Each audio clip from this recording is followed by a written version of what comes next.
This halacha is about two different cases that, if you look at this halacha, you think they might like a very theoretical, nothing to do with anything practical, just a halacha. And you'll see, after we go through the pratim of it, it has two very, very practical nafkaminas, unexpected practical nafkaminas. Okay, so what does it say? Kli cheres hamitzupin. The Mechaber says kli cheres hamitzupin behituch schuchas. A cheres kli which is covered with a glass coating on it. Dinam kli cheres has a din of a kli cheres. This is the Gemara. The Gemara calls it money to kunya, and there's a machlokes Rashi and Tosfos what that means. But this is going like Tosfos and most Rishonim that it means cheres that's covered with glass, and cheres that's covered with glass has a din of cheres to it. Okay. And if you're curious, you can look at it. What we call China is in fact cheres is covered with glass. This money to kunya is what we have as China. If you look at it carefully, you look at a broken piece like this. You look at it carefully, you could see the glass that's coating the cheres, which is more. I mean, we're talking about it for alcohol's kelim. If it's a shiloh, that coating that's on there is a shiloh for tefillas kelim, because cheres doesn't need coating, doesn't need tefillah, and glass does. That's my focus. Whether our China needs tefillah. Okay. Okay. Now. The other stuff also in there, right? The glass covered. Stoneware is also glass covered. Stoneware is also a form of China. The difference between the different forms of China has to do with how you make up the base, the cheres that's in there, right. The different ingredients that you put into it. But they're all of them have in common is that there's some kind of a cheres covered with a glass on top of it. Okay. Now the question is like this. And halacha chafal in a couple halachas we're going to find out there's a machlokes rishonim where the glass is baleir. Okay, it's not a gemara. It's a machlokes rishonim where the glass is baleir now. So there's a question. The rishonim are having a machlokes where the glass is baleir not, and here l'chayra there's a beferish gemara that glass is baleir. If you say that glass is not baleir because it's so smooth it's not baleir anything, so then what's the Gemara's question about money to kunya, whether it's baleir? It has a glass coating, it has an impervious coating on top of the cheres. So how could you tell me that it's a kli cheres because underneath there's cheres under it, but the blia can't get through the glass? If glass is most Rishonim hold that glass is not baleir. If glass is not baleir, so then how did the blia get into the cheres? Now you could tell me that's the shiloh of the Gemara, okay? And the Gemara's answer to the question is the Gemara's question: money to kunya are they baleir? And the Gemara says. Eventually, after going through a few things, the Gemara says, we see the blia coming through on the other side. So if we see the blia coming through on the other side, obviously it is blia. That's the Gemara's answer to it. So either you'll say the Gemara is asking the shiloh whether glass is blia, and or whatever you're going to say, but the Gemara seems to be pretty clear that glass is blia, because or else, how could you treat it as cheres? Okay, there's something that doesn't let blias go through. So the Rishonim give two pshatim in the Gemara, which will answer this kasha. Okay, they're not asking it to answer the kasha, but the kasha is very clear that how can you say glass is not baleir when the beferish Gemara that says that it is baleir? Okay, so there's two answers. The Rosh says that glass and cheres have very similar properties. Both of them are, you take something out of the ground, you heat it up to very high temperatures, and it becomes more like a liquid. And then when that thing hardens, it has completely different properties than it had when it was originally in the ground. When it was in the ground, it was clay or it was sand. Okay, and when you then you fire it in a kiln at very high temperatures, it becomes takes on completely different properties. Clay becomes cheres and sand becomes glass. They have very different properties than the original clay, than the original material, and therefore, since they're similar to each other, so the Rosh says, since they're so similar. And you fired them together at the same time in the kiln. So in this case, glass takes on properties of cheres. It's so similar, and it was made together. It has the same properties as cheres does, and therefore usually glass is not baleir. But in this case, glass is baleir. Okay, or at least the Gemara is mesupik whether it's baleir, and the Gemara comes out yes, it is baleir. Okay, so that's what the Rosh says. Tosfos says. Tosfos in Avodah Zarah. This Gemara is in Psachim and in Avodah Zarah. So the Rosh is in Psachim, and Tosfos in Avodah Zarah says that here it's different because if you had a completely glass kli, then we say it's not baleir. But here the glass is so thin, it's just a glaze, it's just a coating on top of the other kli, it's so thin, then it doesn't have the special properties of glass, and it could be baleir, because it's so thin. Okay? So the Bir Halacha brings two nafkaminas between these two pshatim. Okay? The first nafkamina is, what happens if you put the glaze on after the cheres had already been fired in the kiln? I mean, you had made the ceramic clay by itself, you heated it up and you formed it into the clay, and then later you put the glaze onto it. So I don't know how it's done with China nowadays, but he says the Rosh is talking about that you did them together. They were both formed together, so they take on properties of one another. What happens if you would put it on afterwards? So he says, and the Rosh would hold that it's nothing. The Rosh it's not going to take on any of the properties of the cheres because it's glass going on to, sand going on to cheres. They have nothing to do with each other. It would not have the din of morning to kunya. It would be like regular glass again. And Tosfos would hold it's still thin anyhow. Who cares? It's still a thin layer. So it's a layer. It's a thin layer. What's the difference? And the second thing is, what happens if you put glass? If you put the glaze onto a kli that's not cheres? Okay. What if you take glass and you put onto something like onto a metal kli?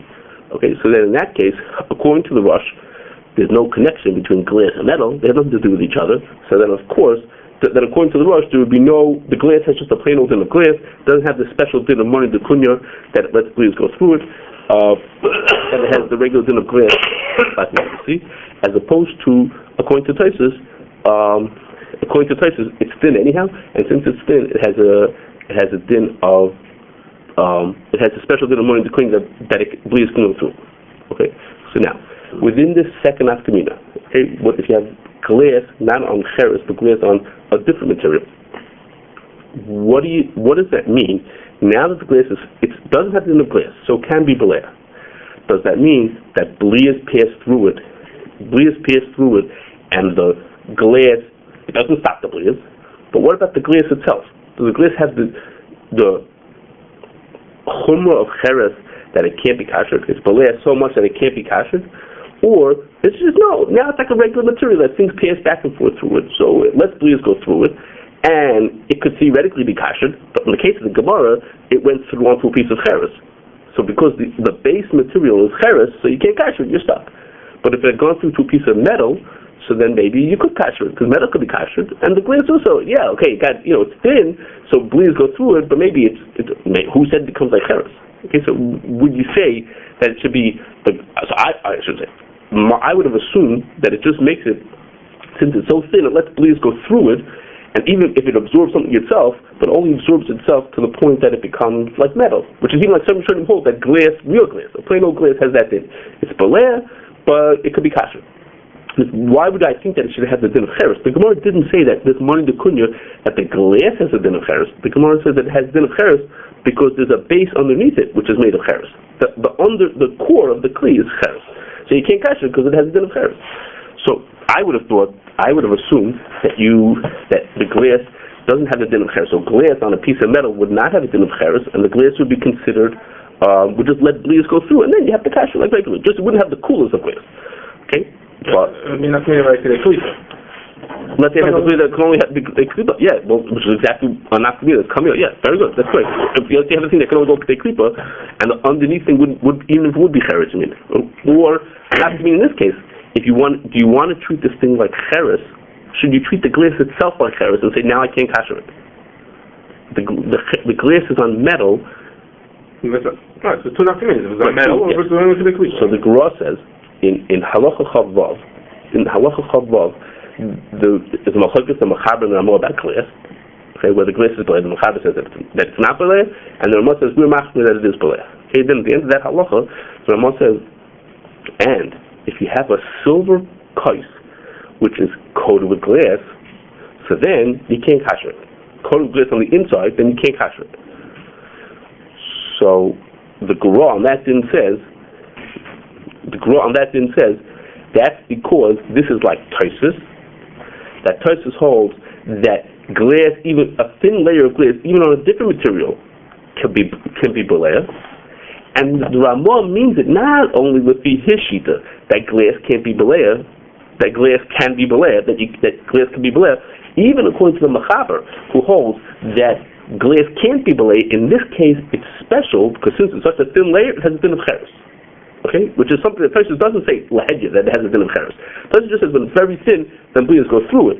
When they go through it, we would have said it goes through it, and the base is cheres, so good, it goes through into cheres. So the cheres can't be kasher. But the Gemara is learning that the glass itself has a din of cheres. Since it's so thin, the glass itself has a din of cheres, which it doesn't clearly say that in Tosfos. But the Gemara could mean it has a din of cheres in the aspect that goes in, but no, because he says this is afilu l'shit samachaber.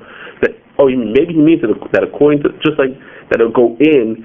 The mechaber holds glass doesn't absorb anything, and in this case, the mechaber holds glass goes in, and he thinks the Ramah can't kasher it. Yeah, the Ramah is saying to go to it. He's trying to say is that even according to the mechaber, you wouldn't be allowed to kasher this case. That's what he sounds like he's trying to say. That even according to the mechaber, you wouldn't be allowed. I didn't know that was a thought on your shiloh. That maybe even going to Tosfos, the reason is that it's thin. Even if you put it on the metal, it'll be like cheres. That's what I would have never thought like that. But the Gra, right? That's why. Right. So I would have never cleared it, except that the Gra says that in fact, yes, that thin layer of glass. But Tosfos means when it's thin means because Tosfos has some words about glass being like cheres. Tosfos over there, I didn't tell you, but there are some words in there that in Shabbos glass is a little like cheres. The glass is so thin it takes on the din of cheres. So when the glass is on metal, the glass can't be kasher because the glass is like cheres, and it can't be kasher. And that Ramah, something is like thin. It should be like cheres. Where does that come from? So I'm understanding it. The only way to understand the way I understand. It's like cheres because it's covering cheres. You would have thought if you read that's what I would have thought. So the cheres inside. Okay, so the answer is going to have to be that glass really, if we would close our eyes, we would say glass should have the din of cheres. Glass should not be kasher. Why? Because it has the same properties as cheres. You take it out of the ground, you put it into a kiln, you burn it to high temperature. So we would assume it has the same din of cheres. Not knowing anything about it, we would, in theory, assume it has the same din. But the Rishonim will argue say that it's shear. They bring a right from a lathe that it's so smooth that it can't absorb. So that is to say, it can't absorb. But in theory, if it could absorb, then it would have the din of cheres. Because without knowing what glass looks like, you would think glass and cheres are probably the same thing because they both dig them out of the ground and you heat them up and they take on new properties. You would say, they probably have the same din. So without knowing that glass and cheres look nothing alike, you would say, they probably have the same properties. So when Tosfos says that a thin glass does absorb, so now you could imagine that would mean it could absorb. So now it reverts to being what theoretically what glass would be, is that it would be like cheres. Okay, so that's what the Gra says. Now, I have to tell you, we'll see more about this in a second, but there's two more serious questions on this. One is that the Ramah didn't make up this din. Okay, this din the Ramah says about glass on silver. He didn't make up this din. Okay, as usual, he doesn't make his din up usually. It comes from Trumas Hadeshin. Okay, the Trumas Hadeshin that the Ramah is bringing talks about whether the whole Trumas Hadeshin is about whether glass is layer or glass is not the layer. This machlok is showing whether glass is layer and glass is not layer. And the Beis Yosef, when he brings this Trumas Hadeshin, brings it as part of his big discussion whether glass is layer or glass is not the layer, as back and forth, yes it is, no it's not. And the Beis Yosef comes out, no it's not the layer. Okay, so to say that the Trumas Hadeshin in his case, and the Ramah who's bringing him means L'shita Samachaber could be blair because according to Tosfos it's such a thin layer. It's hard to believe. The Trumas Hadeshin is talking about that machlokes for showing whether the glass is blair. The Beis Yosef who brings it in the middle of a big piece that's this long about whether the glass is blair or glass is not blair. So to say that the Ramah meant it even according to the L'shita Samachaber because he's talking like Tosfos, it's hard to believe like that. Okay, it's just hard to take it. That's what he's trying to say. And also just from a different side, and this is not such a kasha, is that the Maharsha on that Tosfos learns basically that Tosfos agrees to the Rosh. In other words, the Bir Halacha learns that the Rosh and Tosfos are arguing with each other. The Maharsha holds that they basically agree with each other, and he says, Lahedya, in this case, if you have glass on top of metal, then he holds that it would not be, there would be no special din. There would be no bleeds going, the bleeds would go through and you'd be able to kasher. Okay, the Maharsha on that Tosfos learns that not like this Gra, and says that if the glass went onto metal, it would be the layer, but you'd be able to kasher it. Okay, so that's how the Gra says. Okay, so now let's pause this for a second. So what's the din here? We have 2.5 sheetas over here. We have the Rosh says that it's because glass and cheres are the same, and they were fired together, so they have a special din. That's what the Rosh says. Tosfos says that it's because it's a thin layer, and within Tosfos, either Tosfos means, like the Gra says, that it's such a thin layer that it becomes like cheres itself, or it's so thin that it lets breeze go through it, and then it has the din of the underlying base material, whatever that is, if it's cheres or metal, whatever it'll be, it'll have the din of that underlying material. Okay, so we have like 2.5 sheetas. Okay, we have one Rosh and 2 weights on the same Tosfos. Okay, so what's the din?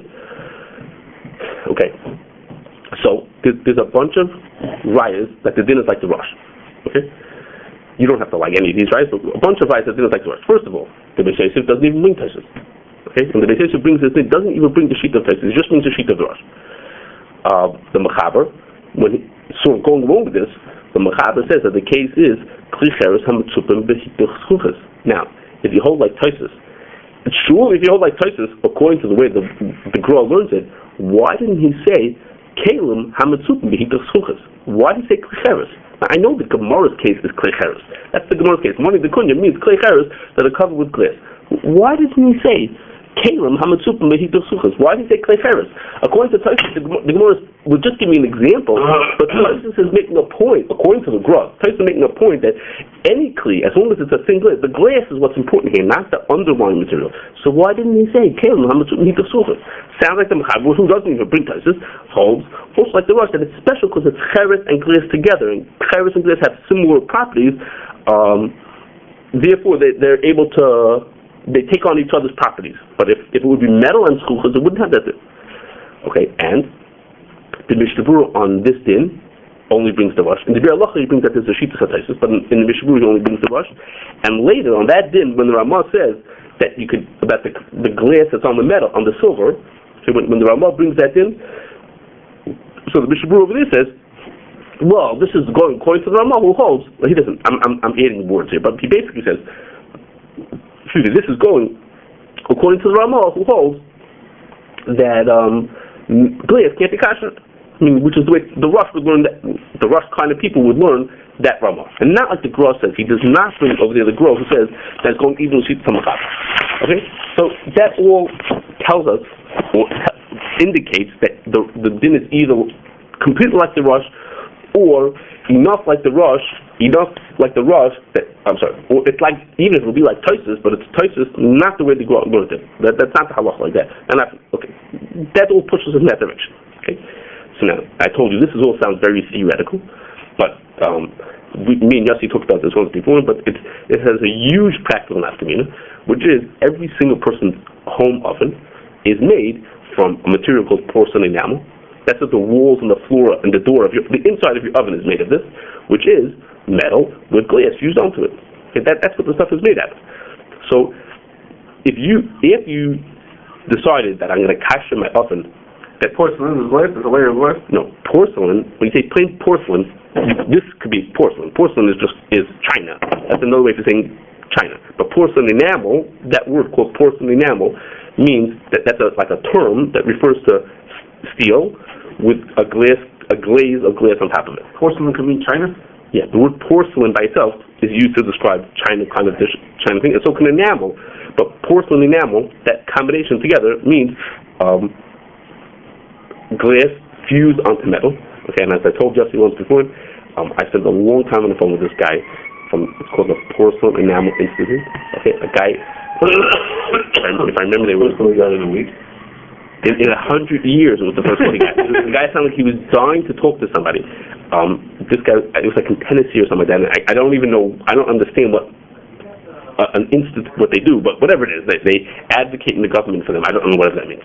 Okay, so who explained me all kinds of details about this, much more than anybody wants to know. So this stuff is, what they do is when they fuse the glass, what they do is they make glass, sheets of glass, okay, just sheets of glass, they grind it up into a powder, or into a liquid, spray it onto the metal, and put it back into the kiln, so the glass gets remelted, it gets refired, and it bonds with the metal. But it doesn't just bond and just stick on. It takes on properties of the steel. There's a reaction going on between the glass and the steel. They're not just sticking to each other, and it takes on unusual properties that are not like glass or not like steel. I mean, the glass, before they did it, if you hit it with a hammer, it would smash. But the glass in your oven, if you smash it with a hammer, it's not going to break. Okay, it's much stronger than glasses. It doesn't rust like steel does, and it can handle abrasives and chemicals and all kinds of things that the steel couldn't. But yet it doesn't have the fragility. It's not as, I don't know if it's such a word. It's not as fragile as glass. So that's what they make ovens out of, because ovens have to handle all kinds of unusual things. So the oven, you want to kasher your oven. So if you can do leaving gum into it, so fine. If you think that self-cleaning is leaving gum, or you want to put a torch onto it, do leaving gum, fine. But if you're going to do Liban Kal like most people do to it, so you have a question. What am I doing? If my oven is coated with glass, so we said the din is like the rush, that a thin layer of glass on metal has a din of glass.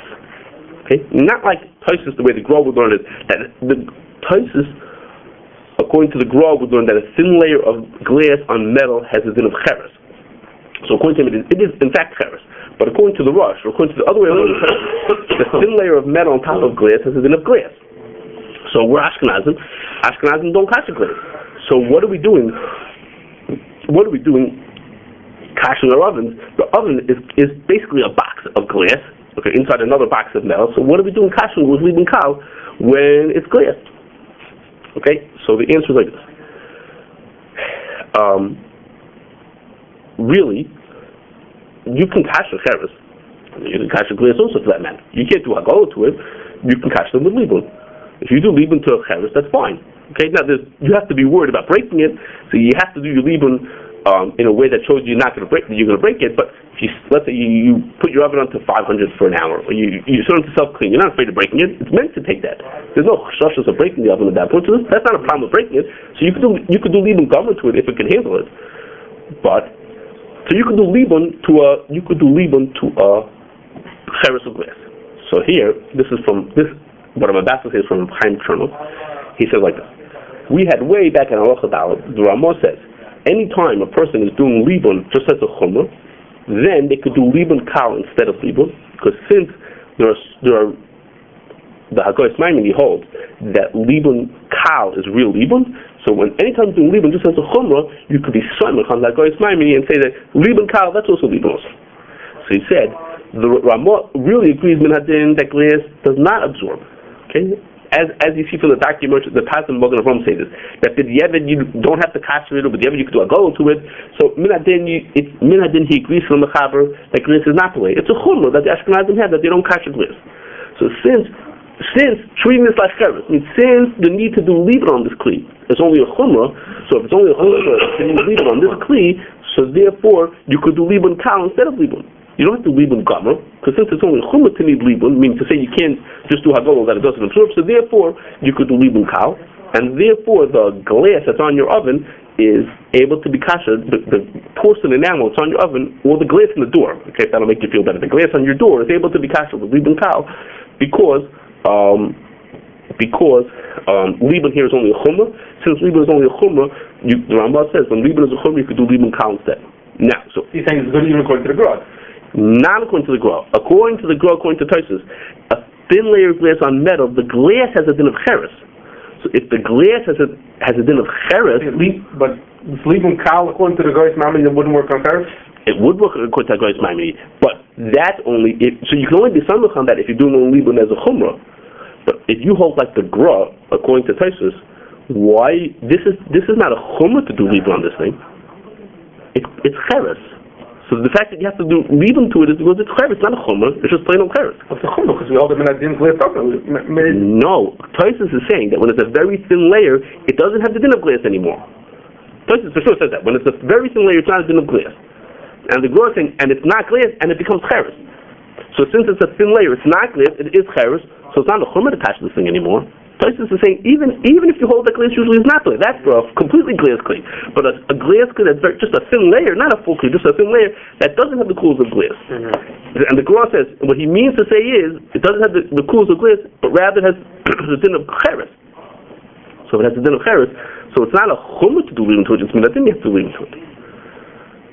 But alright, so then you're saying you're not like the Gra, so then why do you need this whole cheshbon Hagoyes Maimoni? Then you're saying that then it's glass. Then it reverts to being a little good. Well, glass, you have to leave it to because it's cheres. Ashkenazim are machmir to treat glass like cheres. So if we treat glass like cheres, so then, that's how you have to leave into it. So the Rishonim that say that glass is like cheres, or to be machmir like that, say even that why there's money the kunya?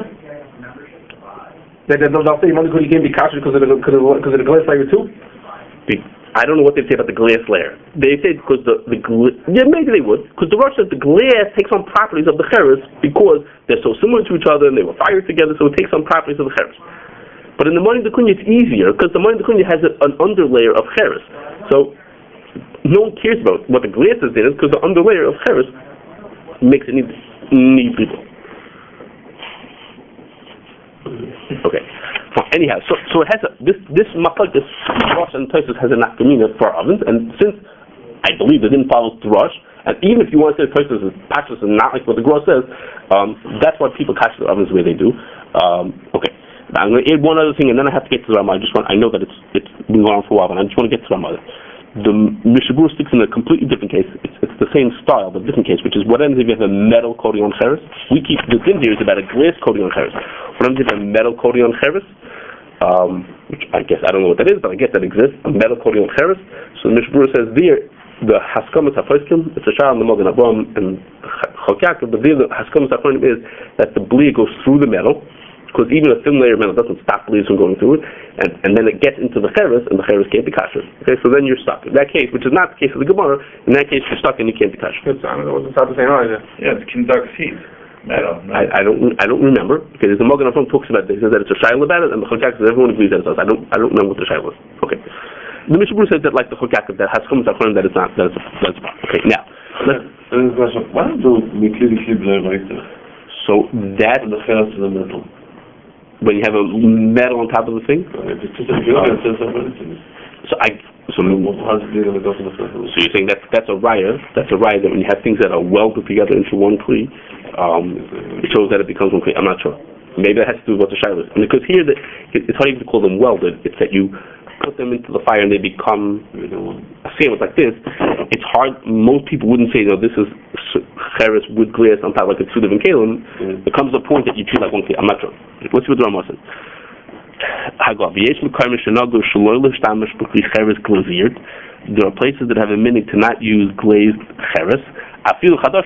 Even if they're new. The Mechaber was talking about ones that were used, that have been used for chametz. So he says there's a minhag to not even use new ones. The ein lahachmer, you shouldn't be machmer rak the makom haminhag, except in a place that has such a minhag, fine. But if you don't have a minhag, you don't have to be machmer. Why would people machmer on this?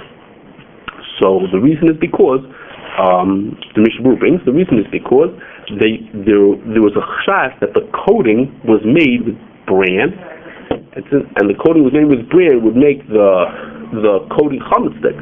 So even if it was a new one, the coating that was put onto it was a chashash that the coating was chametz stick.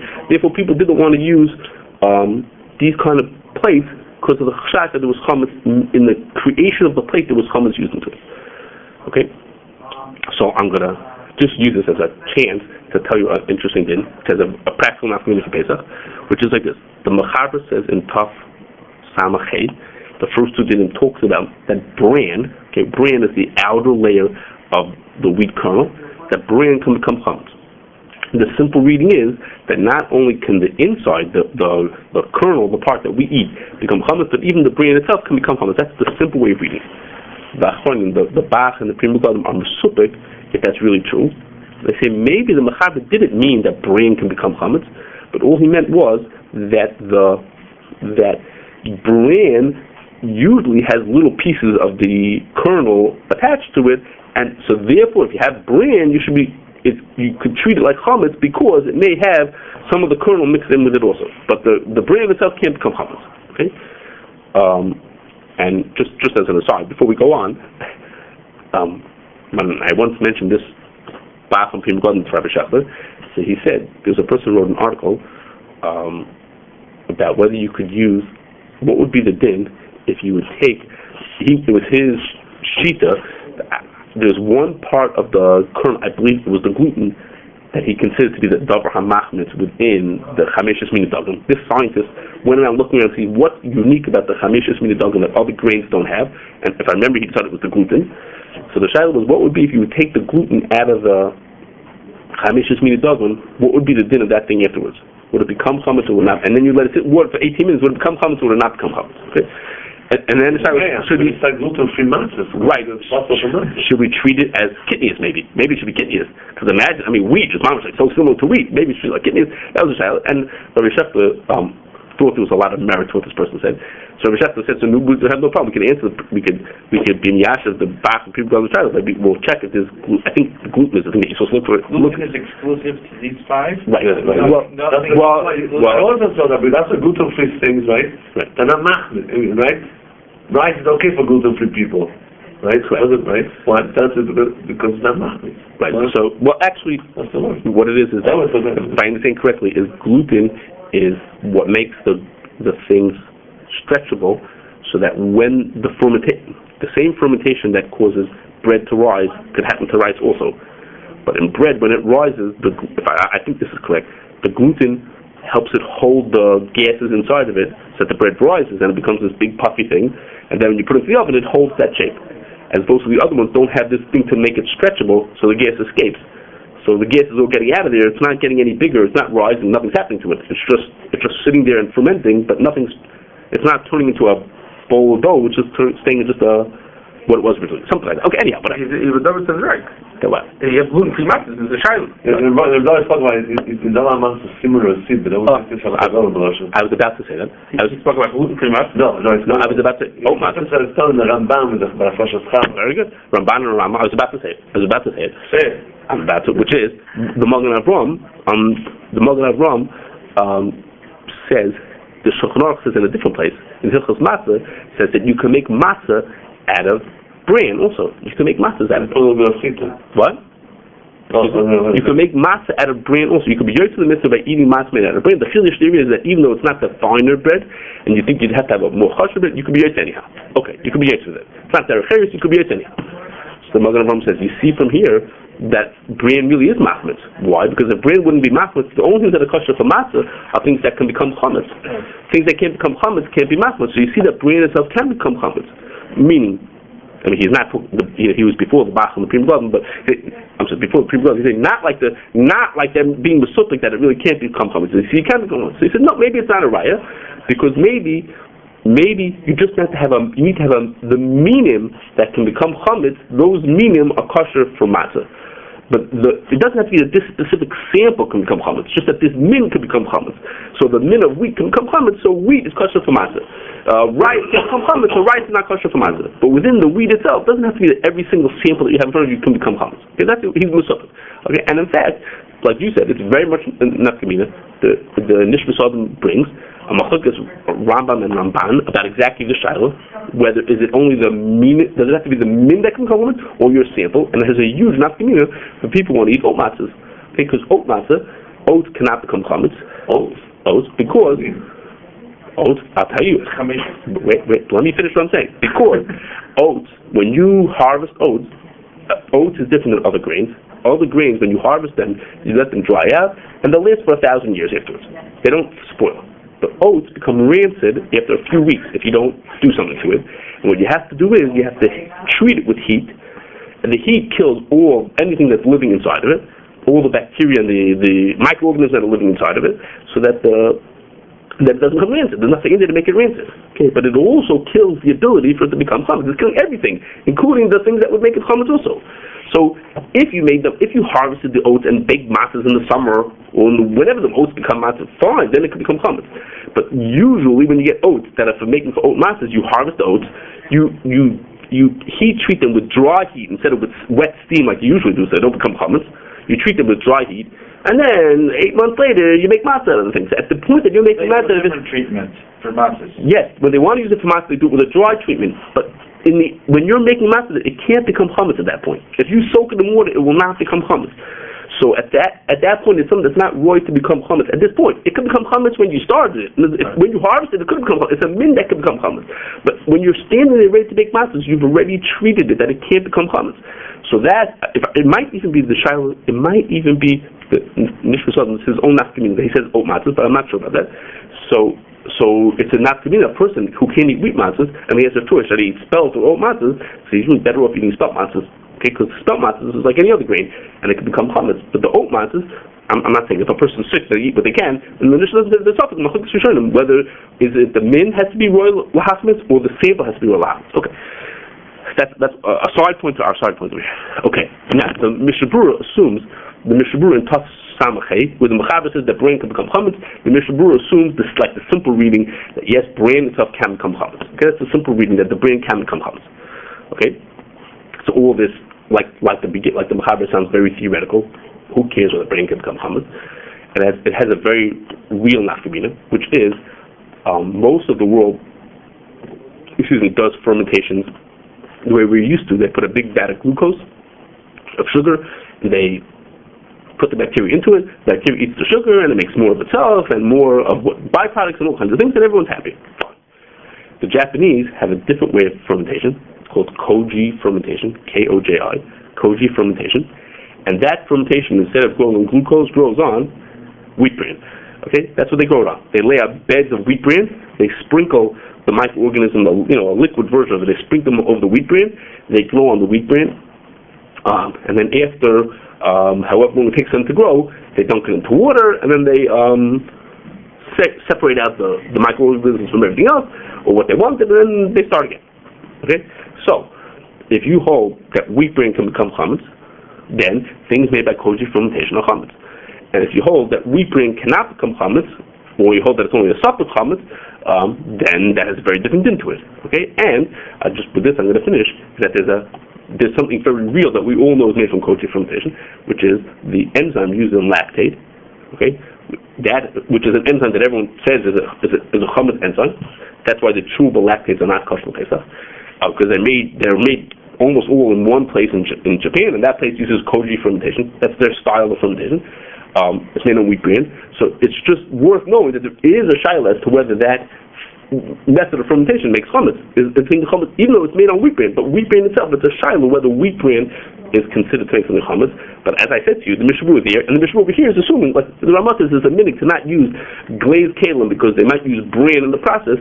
Is everyone's coming with an assumption that bran does become chametz, which, as a surprise as you might think, has enough meaning to this case.